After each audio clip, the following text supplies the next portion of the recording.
അപ്പം authoritative parenting സ്റ്റൈലിനെ കുറിച്ചാണ് നമ്മൾ ഇന്നത്തെ ക്ലാസ്സിൽ പറയുന്നത്. അതോറിറ്റേറ്റീവ് പേരൻറ്റിംഗ് സ്റ്റൈൽ എന്ന് പറയുന്നത് 4 വ്യത്യസ്ത തരത്തിലുള്ള പേരൻറ്റിംഗ് സ്റ്റൈലിൽ ഏറ്റവും അനുയോജ്യമായ പേരൻറ്റിംഗ് സ്റ്റൈലായിട്ടാണ് അതോറിറ്റേറ്റീവ് പേരൻറ്റിംഗ് സ്റ്റൈലിനെ കാണുന്നത്.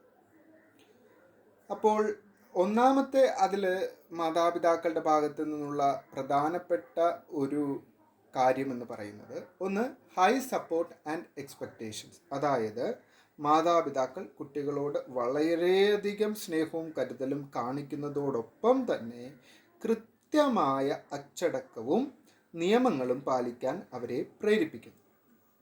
രണ്ടാമത്തത് ഓപ്പൺ കമ്മ്യൂണിക്കേഷനാണ്. എന്താണ് ഓപ്പൺ കമ്മ്യൂണിക്കേഷൻ എന്ന് പറയുന്നത്? നിയമങ്ങൾ അടിച്ചേൽപ്പിക്കുന്നതിന് പകരം അവയുടെ കാരണം കുട്ടികൾക്ക് വിശദീകരിച്ചു കൊടുക്കുകയും കുട്ടികളുടെ അഭിപ്രായങ്ങൾക്കും വികാരങ്ങൾക്കും മാന്യമായ പരിഗണന നൽകുകയും ചെയ്യുന്നു. അതായത് ഒരു റൂള് സെറ്റ് ചെയ്യുന്നതിന് മുമ്പ് അത് കുട്ടികളോട് കമ്മ്യൂണിക്കേറ്റ് ചെയ്യുകയും എന്തുകൊണ്ടാണ് ഈ കാര്യങ്ങൾ ഇവിടെ പാലിക്കേണ്ടത് എന്നുള്ളതിൻ്റെ കാരണം കുട്ടിയെ ബോധ്യപ്പെടുത്തി കൊടുക്കുന്നു.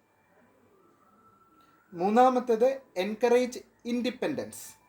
കുട്ടികൾക്ക് സ്വയം തീരുമാനങ്ങൾ എടുക്കാൻ അവസരം നൽകുന്നതിലൂടെ അവരുടെ ആത്മവിശ്വാസം വർദ്ധിപ്പിക്കുകയും അവരെ ഉത്തരവാദിത്ത ബോധമുള്ളവരായി വളരാൻ സഹായിക്കുകയും ചെയ്യുന്നു. അതായത് ചില കാര്യങ്ങളിൽ മാതാപിതാക്കൾ നേരിട്ട് തീരുമാനമെടുക്കുന്നതിന് പകരം കുട്ടികളെ തന്നെ അതിൽ സ്വന്തമായ തീരുമാനമെടുക്കാൻ മാതാപിതാക്കൾ പ്രേരിപ്പിക്കുന്നു.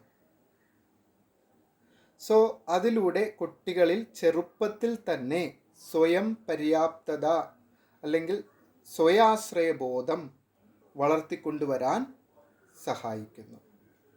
അപ്പോൾ ഇതാണ് അതോറിറ്റേറ്റീവ് പേരൻറ്റിംഗ് സ്റ്റൈലിനെ കുറിച്ചുള്ള 3 പ്രധാനപ്പെട്ട കാര്യങ്ങൾ. അപ്പോൾ ഈ വീഡിയോ ഇഷ്ടപ്പെട്ടെങ്കിൽ ലൈക്ക് ചെയ്യുക, ചാനൽ സബ്സ്ക്രൈബ് ചെയ്യുക. എൻ്റെ ഈ സംരംഭത്തെ, ഈ ഉദ്യമത്തെ വിജയിപ്പിക്കുക.